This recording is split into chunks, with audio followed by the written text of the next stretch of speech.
Hello YouTube, Ronan Kazi. Excited today for this video. Doing some Destiny 2, but I'm with Sloth Moods.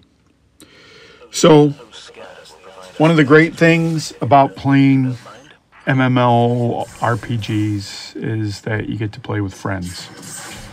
And while I don't know Sloth Moods well enough to call him a friend, I certainly feel that way. He's given me a lot of valuable input in a variety of alts, which I'm sometimes too stupid to realize. And so he's a Xbox player, I'm a PC player, and we're playing Destiny 2 because we can cross-play. So, I mean, that's just fantastic. So, of course, at the end of all this, he said we should get, you know, Ultimate Shield, we should get a bunch of people, and we should all do this together, and that'd be great. So we just go right into it. I was on the European zone in Destiny 2, just jerking around. It's amazing when you think about it.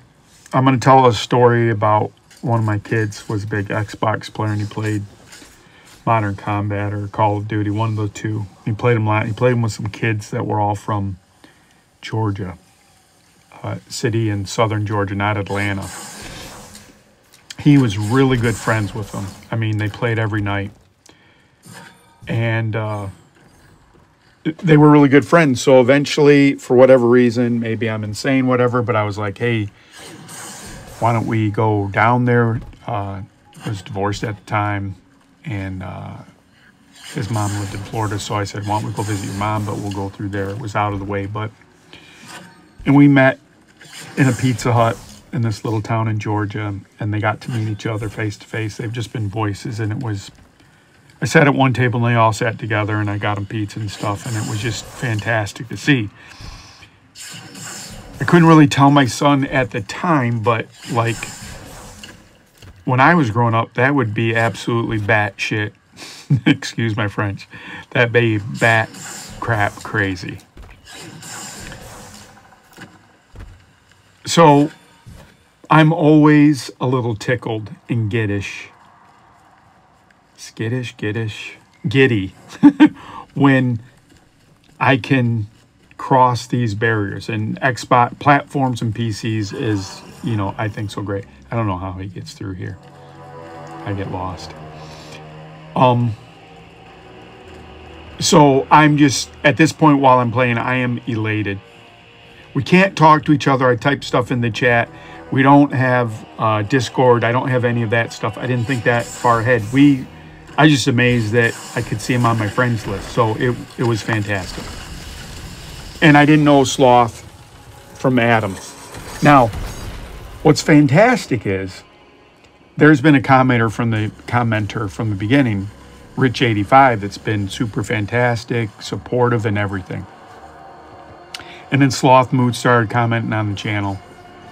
And I was like, great. And I'm sure at some point Sloth told me he was rich. And it just didn't compute. And I'm going to tell you, Ultimate Shield does videos like this. I do videos like this. This is a blind spot. I, of course, have alternate accounts. I have this Ronan Kazi. I have my main email account. I have some other accounts that I do social media stuff for work on. But, like, it never dawned on me because whatever bubble I live in, that other people don't do the same thing. So during this whole thing, I'm like, Sloth is really rich 85, you know, the whole time I'm doing this. And he has a bike. I still don't know how to get on my bike. I don't know how to play the game, but it feels very comfortable that I'm playing with someone that I've communicated with for the past couple of months about playing games. So he takes me to this place where I've never been. And you see, I just caught one of those boomerang things. And we're doing a nice little mission here where there's this veteran guy that's going to drop stuff. And Sloth has been very helpful in getting me back into the groove of this game. I realize with him, my setup's not the best. I wish I had a different alternate weapon. I probably should have two weapons, one just a rifle. I'm getting better with the bow as I use it more. I understand the characteristics. I don't always have to do a full draw.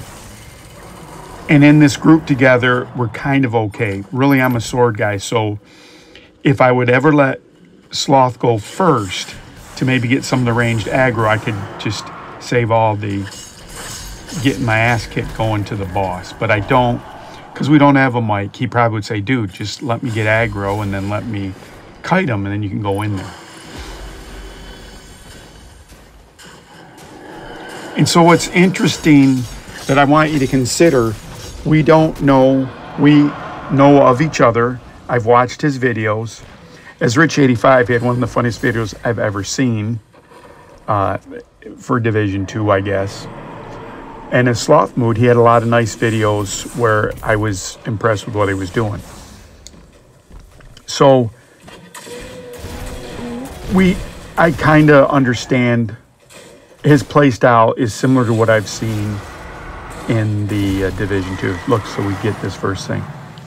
I think he's seen my videos where I'm kind of a putz and always being careful and, you know, cautious. And in this thing, I'm just like, if I got ammo for that sword, I'm going to go Hassan chop him. So he was very nice. He'd wait for me, not all times, not that he should, but because I don't know how to do my bike. So I'm just going everywhere. So it was really good. And here's me, as usual, dying because I don't look up. Yeah, there's a guy there, Ronan, dead. So I was really happy with this. And what I'm trying to get at is the strategy. By the time we get done playing, we had a strategy and a twosome. We didn't talk about it. I just morphed my gameplay to be more in line with his. And again, when you think about build videos, you think about all this stuff, this is part of what you should kind of learn how to do. And if you already know how to do it, congratulations. You're there. And I would just say, I don't know you if you can do that, but if you can do that in your life, you probably do things like that. Why are your games different than your life?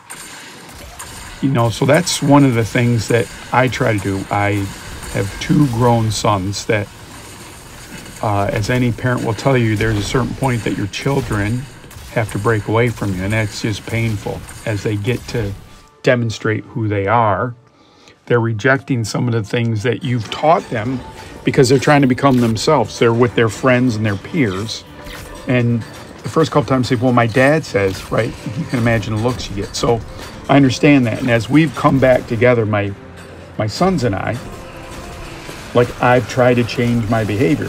Sometimes they're locked in to how I was. And what I try to tell them is, man, when you were 5 and 10, I had to be a father figure, i.e. get up and go to school. These things are important. This type of gameplay you're going to see where I morph from what I'm doing. He's playing ranged. I got to start playing ranged. So you'll see I'll start putting heals near him and I'll do some different things. And when the boss isn't long range enough, I'll switch to my sword and I'll go in close, but I don't go in close all the time and keep dying because availability is better than, you know, all your stuff you can do. You just got to be available to the fight. But with my kids, right, like, they have sometimes had a hard time, like, but you were this way, Dad. Yeah, and I try to tell them, man, when you're 5 and 10, whether you believe in what type of spirituality you believe in, when you have children, it's good to give them that framework, whether you believe in it or not. It's some type of rationality why we're here. These questions are questions human beings have asked the whole time. Why am I here? What's my purpose? All those things. And sometimes what our parents do, they build a framework for us. Sometimes they say that's the only framework. I don't know if it's the only framework. See, there's where I heal and I start being ranged. He's taking all the aggro now. So you see, that's kind of the thing. If I would have thought about that with other people, but I realize what's happening even though we're not communicating. So, long story short, you should take some of these lessons you learn. If you're doing these builds and this works and this doesn't work, and what you realize is, man, when I adapt my play style to fit the people around me, how's that gonna work when it's with your wife, your husband, your daughter, your son, your aunts, your uncles, your mother, and father? If you have that same thing, that same flexibility, I'm just going to tell you someone that's kind of older, that's going to be great. I'm not telling you you have to bend your way, Like all the people that make videos in this, you got to play your game style that you like. But when you're in a group, you can do things that make the group more successful. That's all.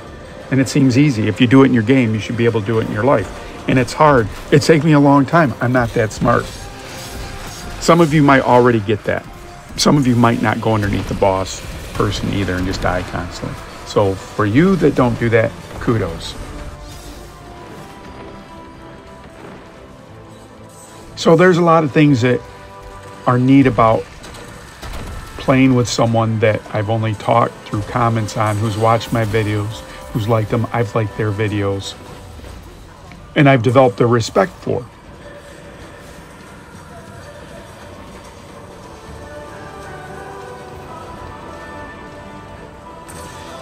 So these videos in Destiny 2 aren't always going to be kumbaya videos like, yay, we're connected on cross-platform. But it is an amazing thing. Just to kind of give you context how old I am, there used to be Sunday comics, and you'd always at least get the Sunday paper. And in the Sunday paper, there was a thing called Dick Tracy, and they had watches that they could talk to each other. And a lot of times I had a long drive at it. 80-mile drive through a metropolitan spot out to where I live every day. I had 80 miles there, 80 miles back. And eventually me and my wife would talk on the phone the whole way there.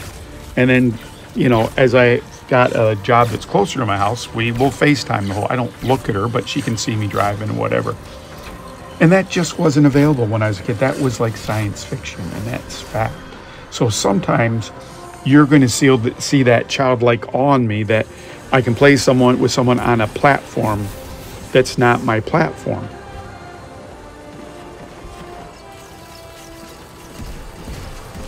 And I think that's pretty cool. So eventually you won't be getting that. You'll be getting kind of strategy.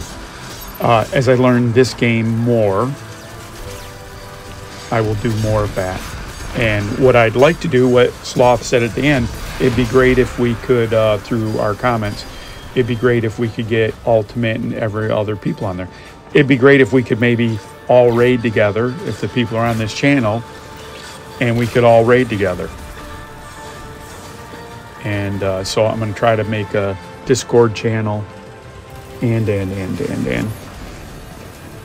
Some things I'm pretty adept at. There's some things, if anyone's seen my live stream, they've been horrific. I mean, absolutely horrific. But as I get better at that stuff, feel comfortable making the videos. Pretty easy, quick process. It's just really the thing that takes me time on the videos is getting YouTube to render them all in the high vid. And then the other thing is, you might say, well, why don't you do them ahead of time? I do sometimes, but I can't stand having content just sit there.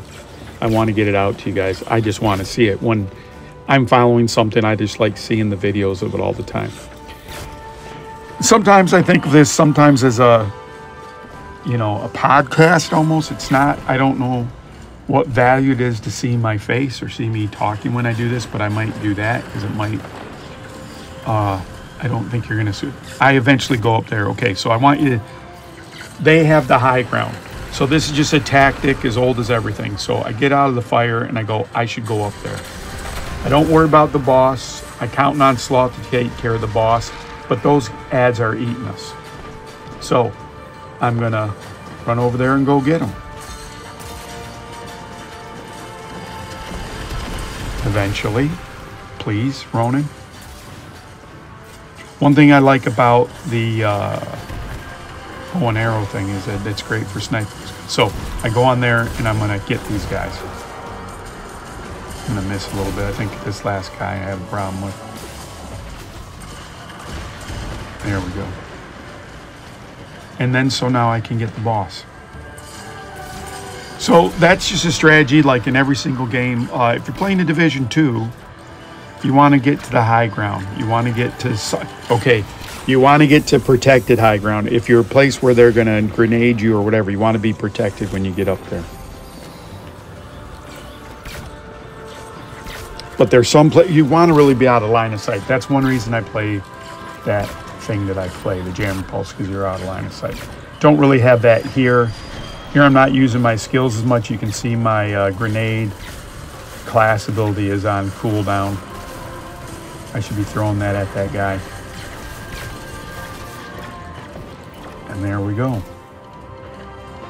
So I'm just tickled pink that we're in this game together.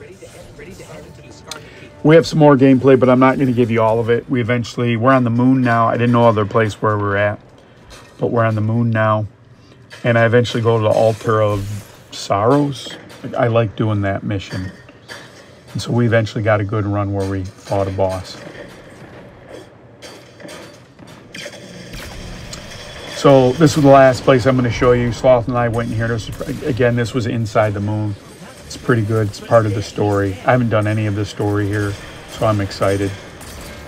You can see that I'm going to be a problem in a raid because I don't realize that he's white means he's invulnerable. Easy for me to say. So I don't get the mechanics at first. A lot of times when I'm somewhere new, I'm overwhelmed at first. It's not that some of the builds that aren't in the Division or other games, just if there's too many mechanics, if I gotta set too many things off, it's too much for me. You see, I'm not using my Warlock skills.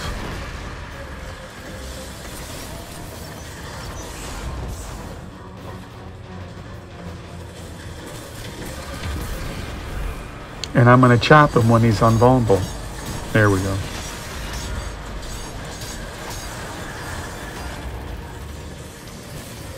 So I start to get it now. And again, Sloth is playing ranged, which is great. So then what I should do is when I can, I should get this guy, but then I should support him up close. So I'm starting real dynamic. He gets invulnerable, and then he produces all these people, and then we go to do it. I'm assuming that Sloth shooting over my shoulder. I want to thank everyone. The video's not over yet. I want to thank everyone. Can you please like, comment, subscribe, share with people? I'd appreciate it. Just trying to grow it. Trying to do it all organically, just, you know, through what you guys do. Humbled that people even watch this stuff. When I go off the reservation a little bit and talk about things like life, hopefully that's not too shitty. You don't have to agree with me either. Someone had a great post. They listen to my stuff. They don't agree with everything I say, and that's awesome. I don't want to argue. I want to hear your points of view. I think everything. That's not true. There's some points of view that are really super destructive. I don't see a lot of value in that. But criticism, not even constructive criticism is okay because that's how we get better. So I'm not trying to do this to be a snowflake. But I'm a veteran, and that's why I joined the military, so that you could give your opinion. I think that's great, whether I like it or not. So that's why I serve. And if you serve for different reasons, that's okay too. That's what's great about being human, period, is you kind of get to think about your own destiny. I know everyone can't do what they want. I'm getting into the weeds. This is an argument I have with my son about free will and everything. But appreciate everyone that's on the channel. Sloth, I salute you. Ultimate, we're looking to grab you. Everyone else, I would love to get in there. Just Gamer, Super Slanky. Hope to see you guys in the game sometime. Thanks, everyone.